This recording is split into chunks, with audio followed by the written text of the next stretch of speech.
All right, good morning, y'all. So what if you woke up this morning to an important news flash?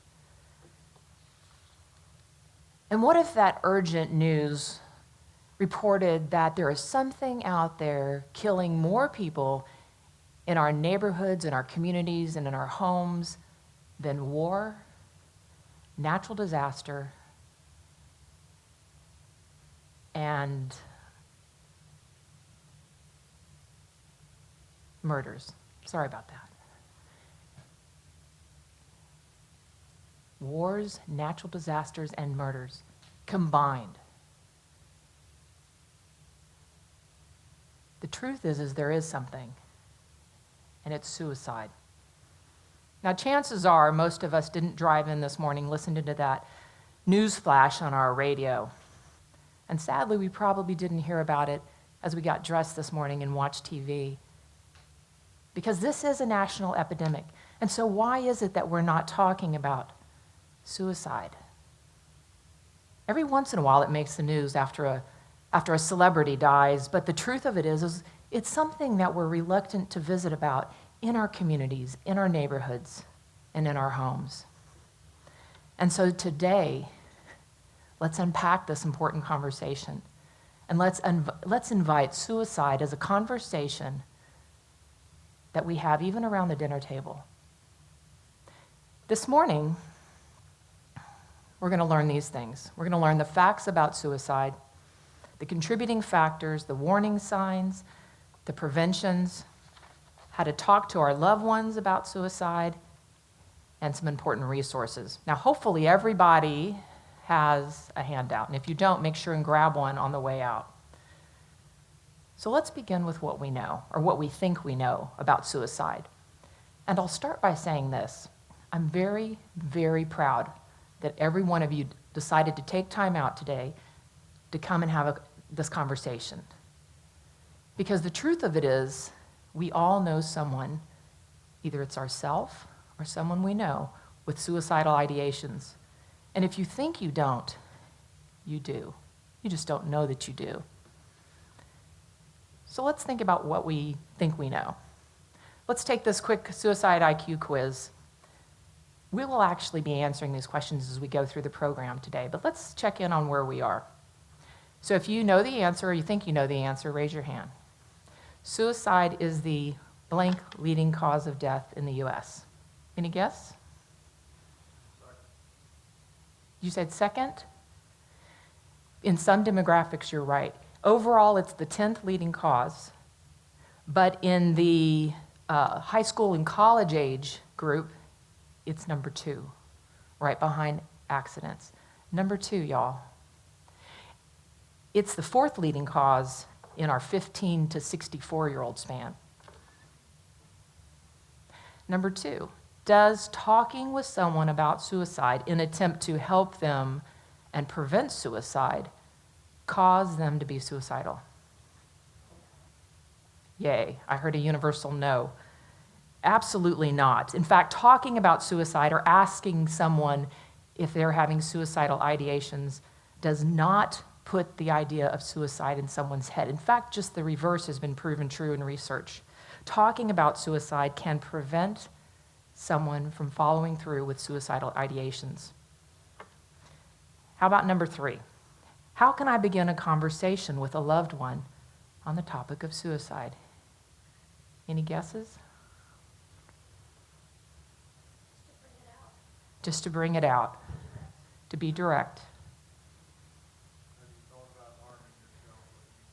So to ask the question, and you're a mandatory reporter, so I get this, to ask the question, have you thought about harming yourself or anyone else? Is that what you said? Yeah. To talk about it. And we're going to learn, there are 4 elegantly simple steps, and we're going to learn that. And you have your cheat sheet here that I provided you. And in summary, there are these 4 things. Number 1, ask. Number 2, listen. Number 3, encourage them to get help. And number 4 is follow up. And we're going to go through that in just a few minutes. And then finally, this question, number 4. What can I do if I think someone I care about Someone I know may be suicidal. What can you do? Any guesses? To talk about it, to listen about it.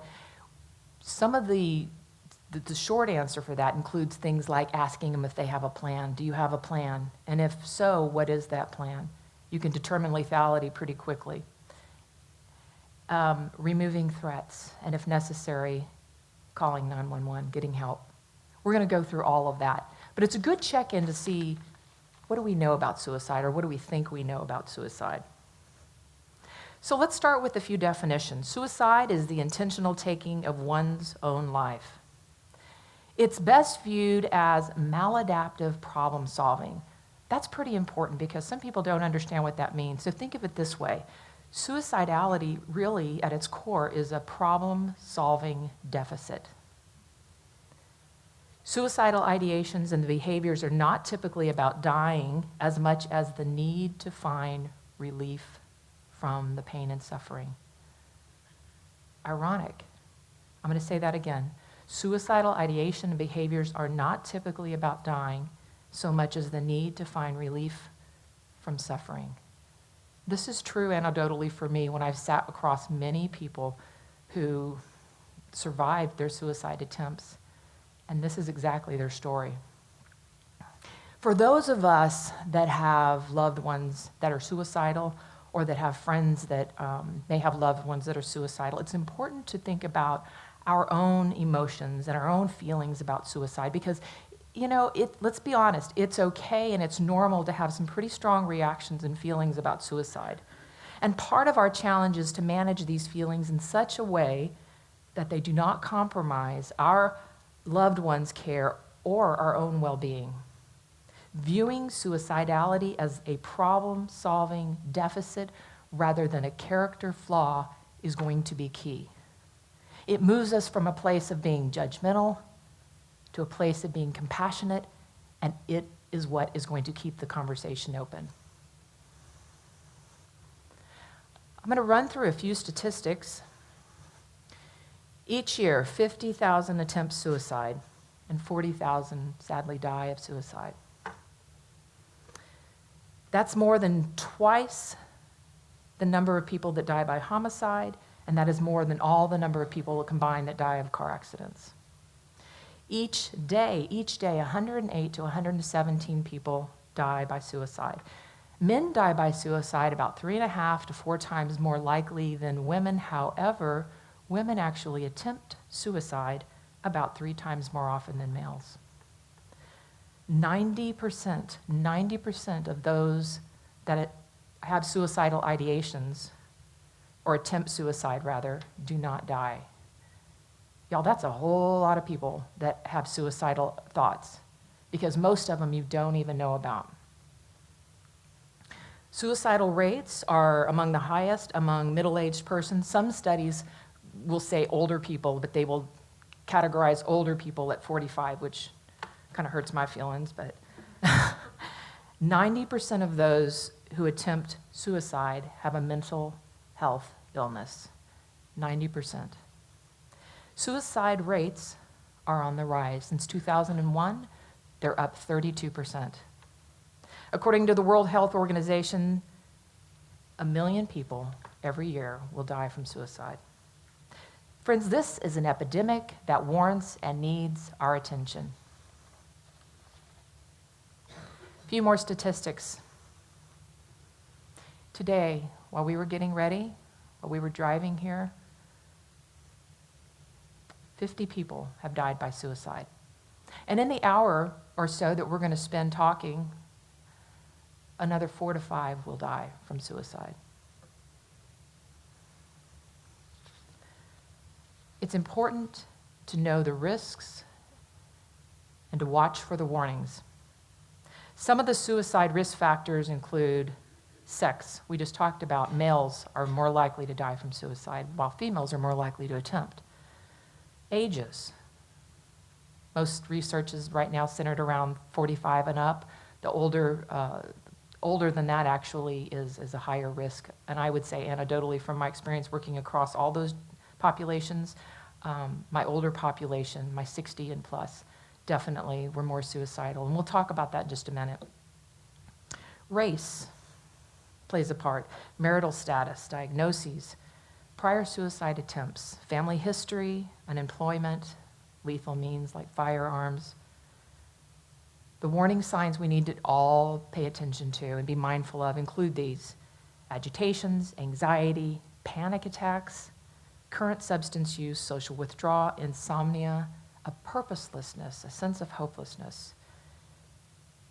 Recent losses, especially those that center around the feeling of shame. Any plans or preparations made to end one's lives, of course, and then the sense of desperation, and we're going to talk about that more in a minute. We're going to take just a minute now and watch this Mayo Clinic video. It's only about 3 minutes long, and it talks about teen suicidality, but here's something that all of us need to be mindful of. So much of what this video brings up is true across all demographics, across all ages. And so let's spend just a couple of minutes and watch this.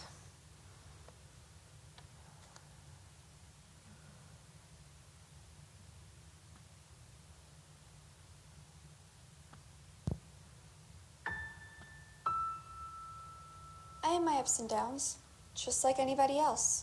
Maybe more than anybody else. I can be hard to figure out. And I like my privacy.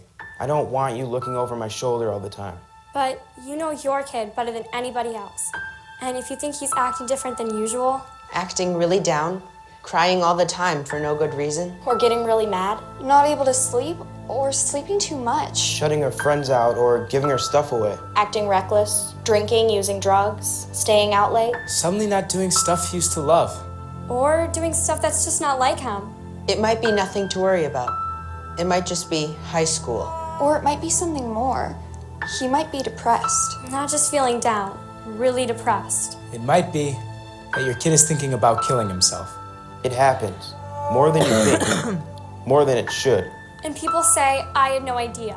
I thought it was just a phase he was going through. I never thought she'd do it. I wish he'd come to me. I wish he'd said I something. wish I'd said something. When it's too late. So if you think your kid's acting different, if she seems like a different person, say something. Say, what's wrong? How can I help? And ask straight out. Are you thinking about killing yourself? It doesn't hurt to ask.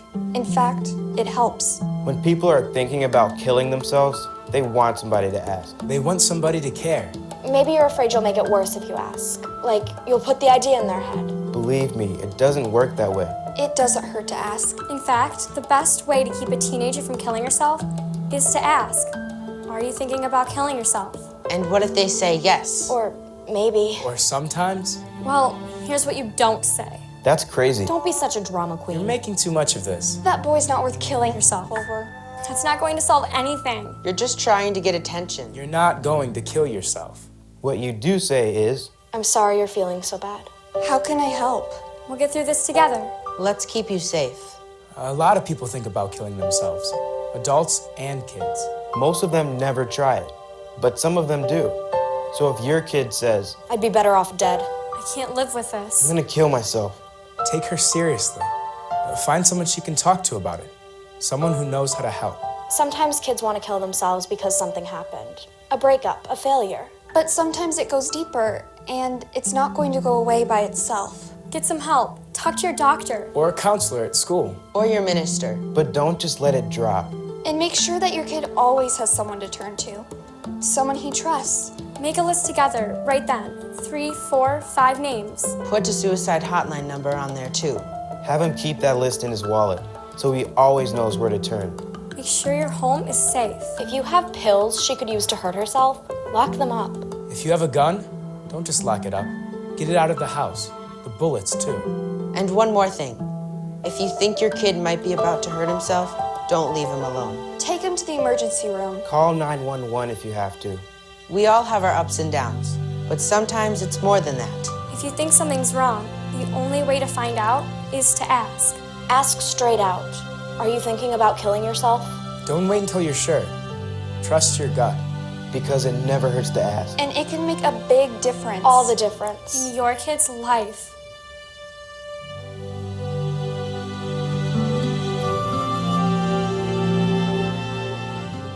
273-TALK. That's a number everybody needs in their cell phone. 273-TALK. If you don't have it in your phone, put it in your phone. Whether it's you, a loved one, or a friend of a friend, you're going to need that number someday.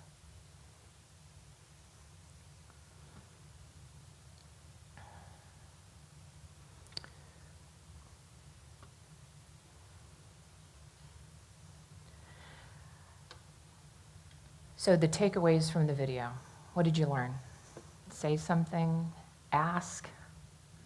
The best way to keep a teen, or anyone from that matter, from their plans from suicide is to ask and talk about it. Make a list. He says put it in your wallet. I say put it in the phone. What else?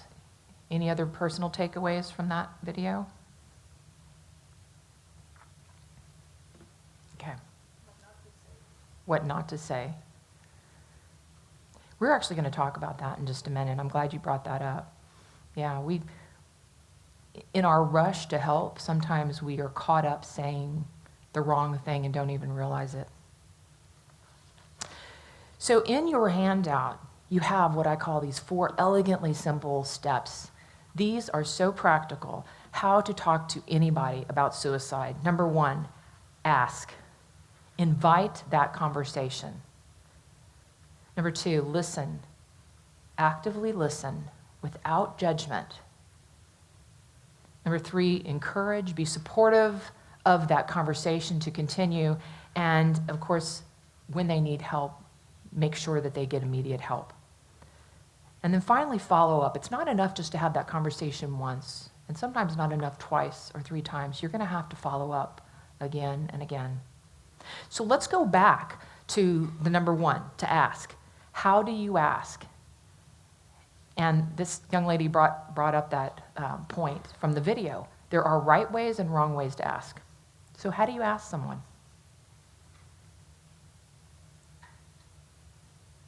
How do you not ask someone? Well, one of the things we learned from the video is that we don't want to say something like, "You're not really thinking about killing yourself, are you?" Right? Which can be pretty invalidating. Instead, we want to ask directly, as the gentleman said, do you have suicidal thoughts? Do you have thoughts about hurting yourself or someone else? Are you thinking about ending your life? Are you thinking about suicide?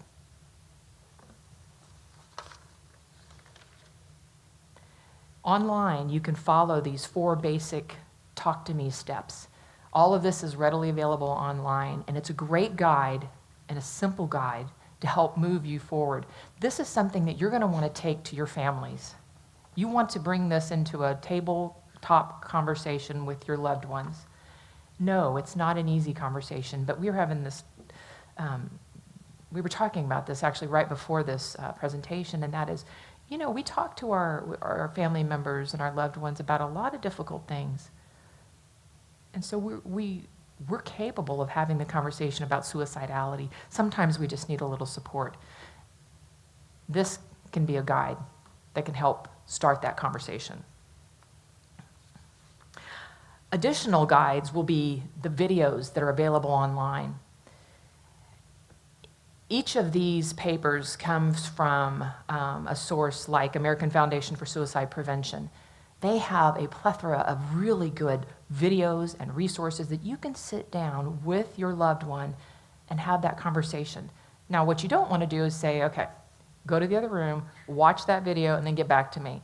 This needs to be a conversation, and you need to be part of it. And so I encourage you to take the handout, but also, if you need the help, bring in their laptop, pop on a video like the Mayo Clinic one we saw, or maybe this one, which is a parent's guide, and start that conversation. So how do you talk to someone who is actively suicidal? Not to someone who just might be, or to someone that has no current suicidal ideations. How do we engage with someone that's actively suicidal?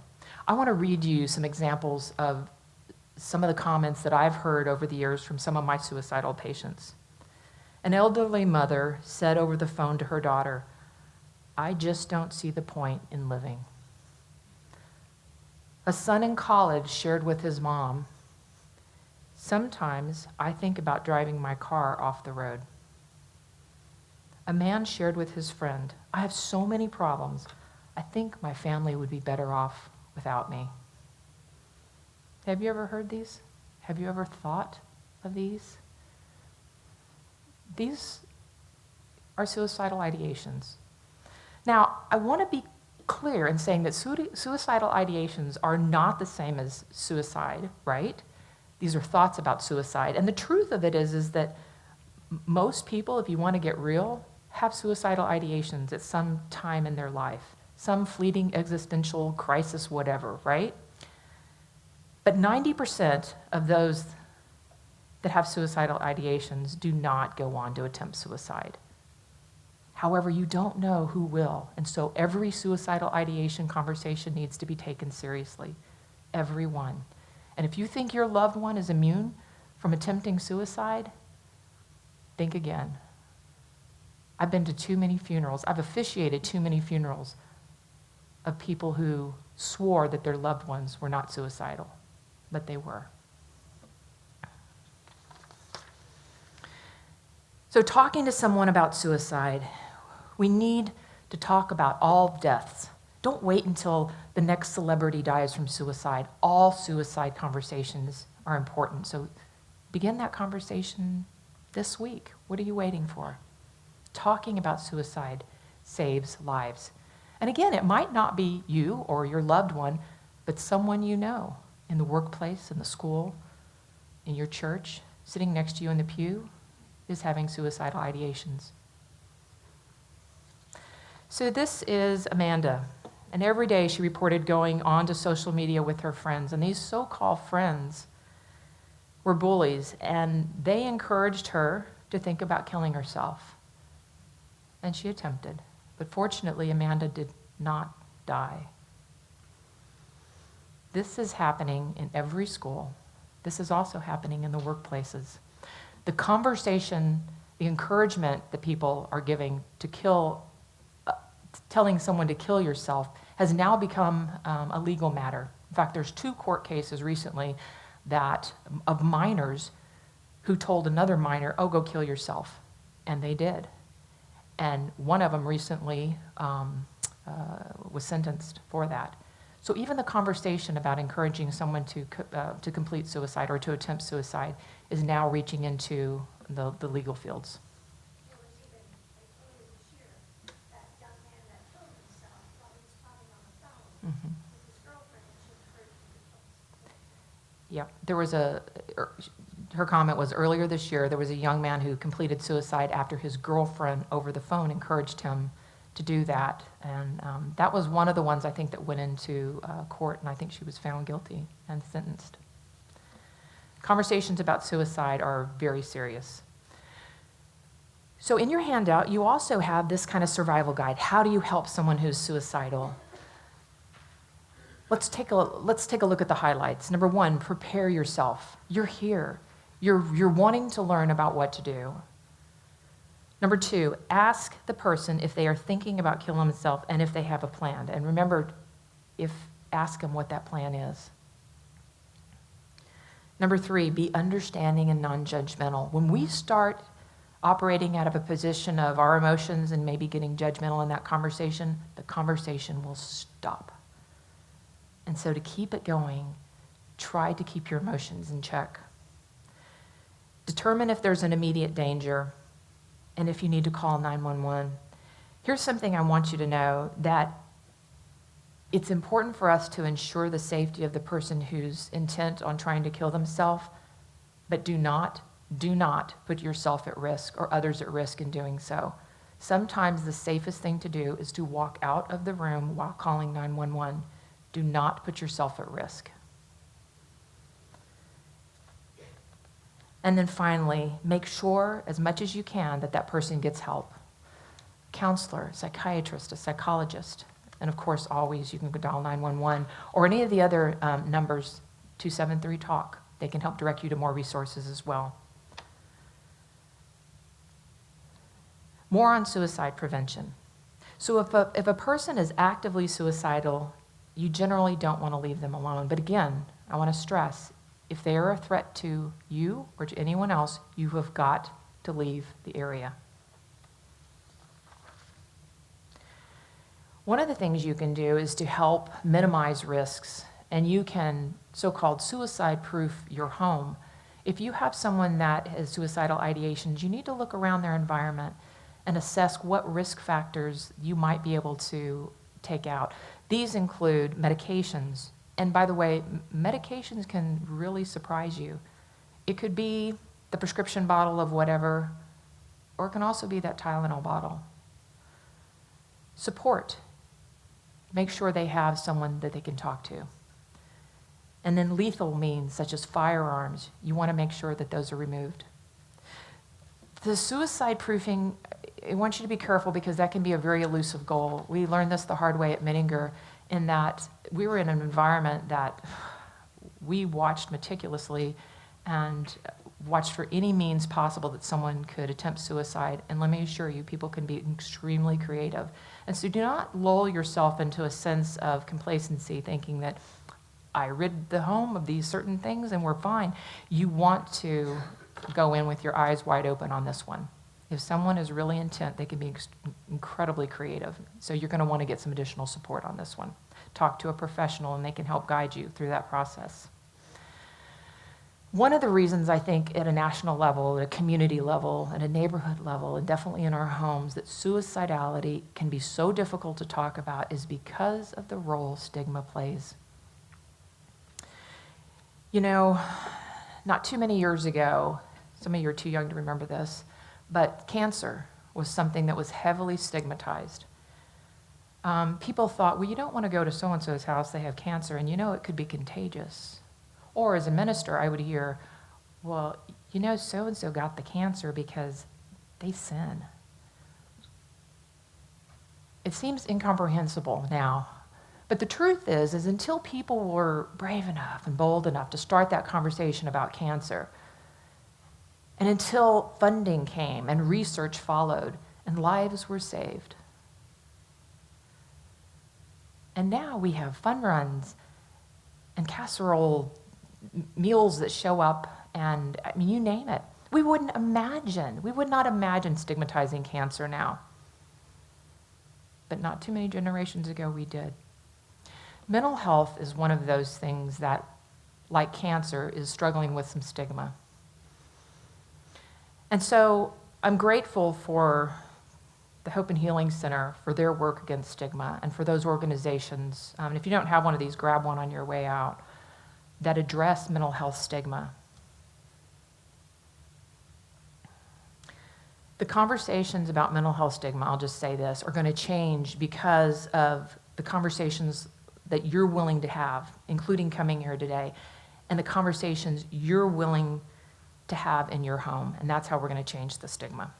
So I want to talk just a minute about our feelings about suicide.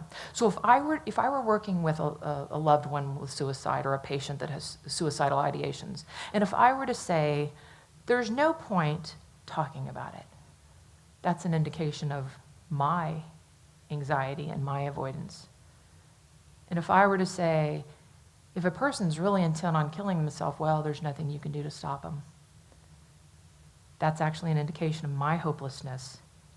And if I were to say, what a selfish thing to do. Don't they know what they're putting this family through? That's my contempt. And if I were to say, it wasn't serious, they're just trying to be manipulative. That's my disdain. And I would be showing my anger if I were to say, maybe next time they'll get it right. I have heard every one of these. Every one of these.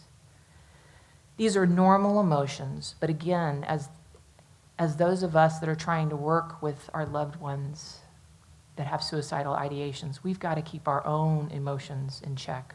We have to do our own work and figure out where we are and how much work we still have to go regarding our stigma and understanding of suicidality. And if we need work, it's time to go see a professional and maybe get a little support ourselves on how to have a conversation and how to deal with our own struggles regarding suicidality. Empathy plays a huge role regarding suicidality.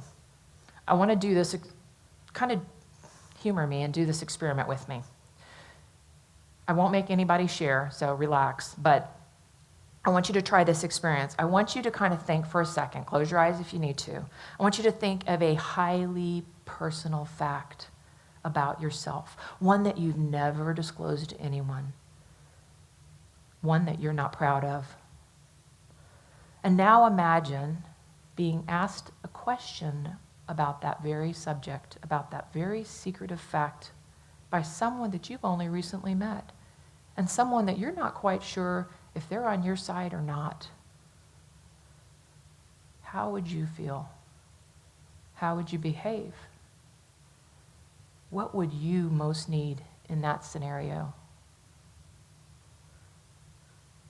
This is how vulnerable those that are struggling with suicide feel when they share with us about their suicidal ideations.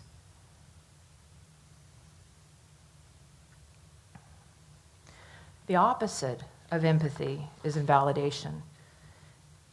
And we talked about that, and even in how we ask the question, you're not suicidal, are you? That's pretty invalidating, right? The word but is a pretty good indication of invalidating. Right? So anytime if you check your language and you hear yourself saying something like, but you have so much to live for, but you really don't want to do that. You need to know that the person sitting across from you that's struggling with suicide is feeling pretty invalidated. There are protective factors. There are things that help prevent people from moving forward to attempt and or complete suicide.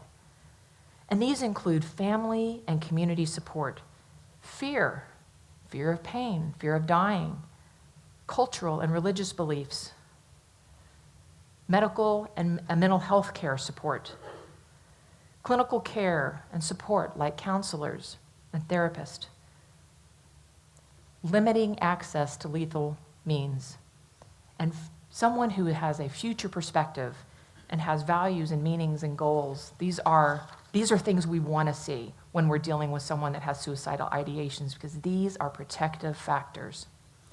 These are things we try to cultivate. But here's the caveat. There are times when protective factors may not be enough. Do not be lulled. Protective factors may have little impact on someone that is acutely suicidal. Here's what I know. In my time as a clergy person and my time working in a psychiatric hospital, here's what I've learned the hard way. I really thought, I will totally self-confess to y'all, I really thought that there are just those that were going to attempt suicide and those that will never think about suicide. And what I learned is that if given the right set of circumstances, if given the right set of conditions, I believe that anybody is capable of suicidal ideations. I'm not saying attempting or completing suicide. I'm saying suicidal ideations. I saw this when I worked with a woman whose family died suddenly, Hurricane Harvey, and she was planning 5 funerals. I saw this when I worked with a mom whose beautiful young daughter died tragically. These are people that were never thinking about ending their life. In a moment, it could happen to any one of us. And so have some compassion when you're dealing with that person sitting across from you that is having these thoughts. One of the good suicide prevention outlets out there is this is actually a screen capture of suicidepreventionlifeline.org, and it recognizes that anybody can struggle with suicidal ideations. And so it targets different specific resources for youth and disaster survivors and certain populations like Native Americans and veterans and loss survivors and our LGBTQ community. These resources are helpful and life-saving. Please use them. The population currently considered at risk teens, adults, older adults, disaster survivors. Y'all, that doesn't leave a lot of people out, does it? I think only children are left off this list. But I'm here to tell you, I mean, at Menninger, we accepted 12 and up, and it was nothing, it was too common, I should say, to see a 12-year-old that had attempted suicide come in. And most of the statistics that I'm providing you actually age down to 10-year-olds. This is happening at an alarmingly young rate.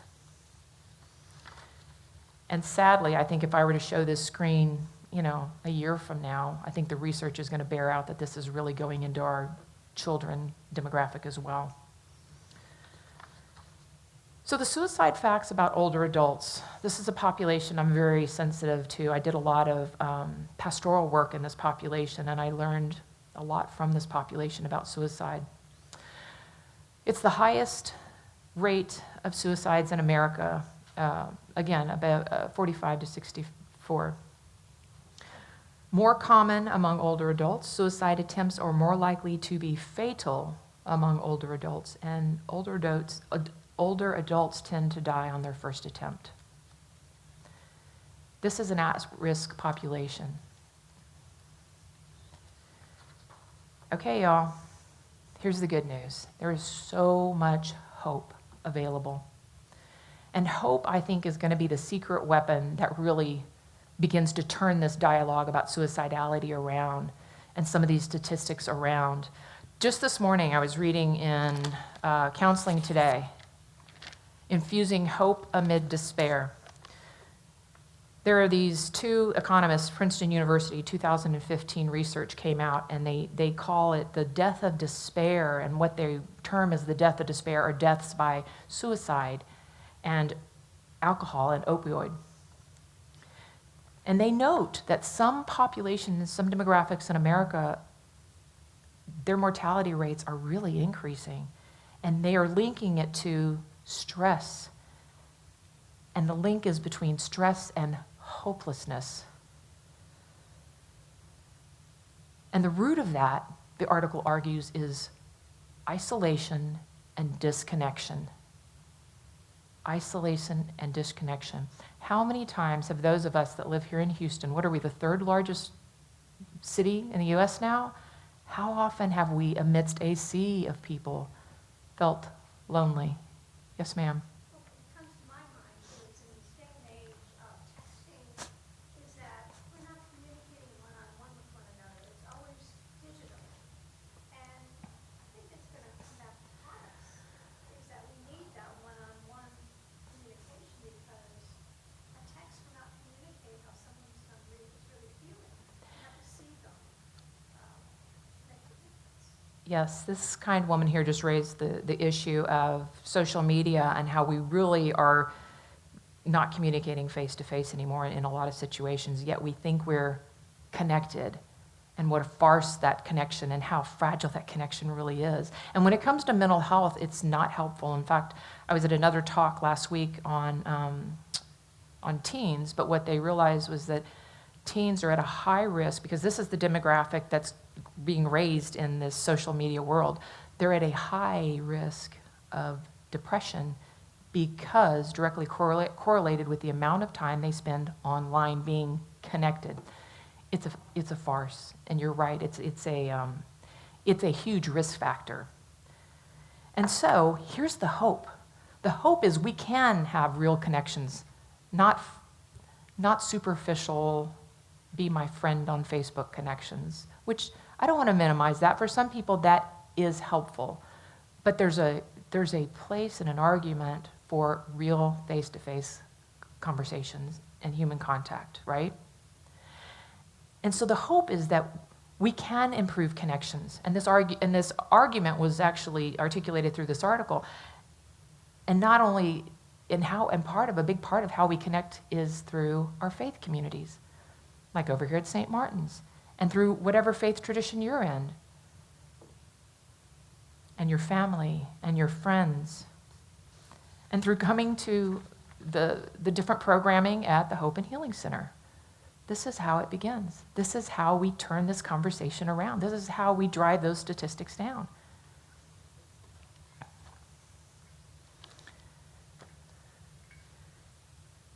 So hope is here, hope is now, and thanks to you, hope is absolutely in this room, and because of you. Because of healthcare advances, because of the momentum towards a conversation towards suicidality, because of growing conversations and an infrastructure with associations and hospitals and programming like what we talked about here at Hope and Healing Center, because of all these things and technological advances, suicidality can be a conversation that hopefully not too far in the future, we look at the statistics and it's starting to show a positive trend. Yes?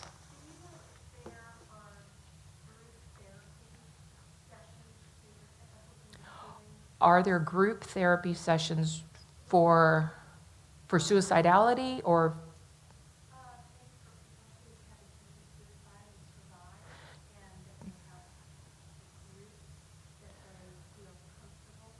For the persons that have survived okay, the question I think is, are there group sessions here for persons that have survived suicide?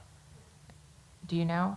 No, there's probably not. Most of that, I would say, from a psychotherapeutic standpoint, most of those are going to be held in a professional setting, but Hope and Healing Center and places like that would probably be more aptly suited for groups for families that are dealing with their loved ones who have suicidal ideations, kind of thing.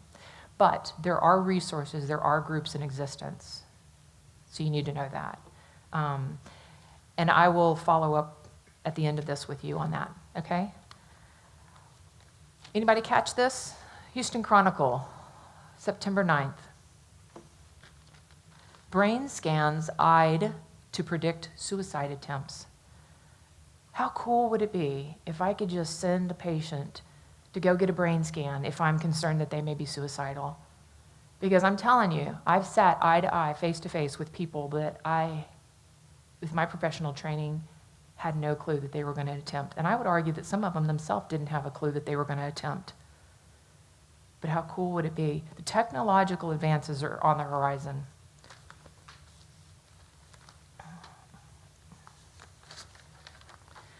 The World Health Organization says, again, they say that 1 million people a year are dying by suicide. And so they say that preventing suicide is a global imperative. They aim to increase awareness of the public health significance of suicide and suicide attempts to make suicide prevention a higher priority on the global health arena. By the year 2025, the goal is to reduce suicide by 20%.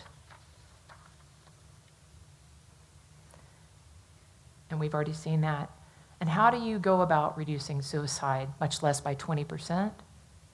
You're doing it in this room right now by starting that conversation, having these sacred conversations with your families that then become conversations you have in your school and in your workplace and in your communities.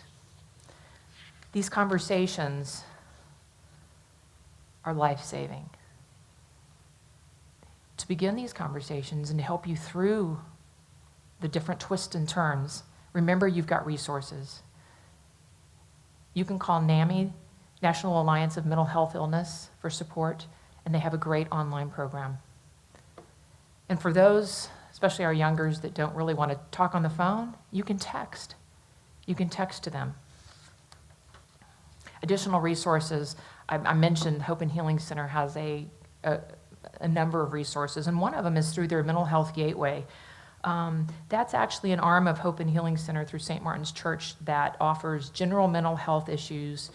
It's more designed for spiritual leaders and clergy, but it's so appropriate for anybody to watch. It's really good stuff.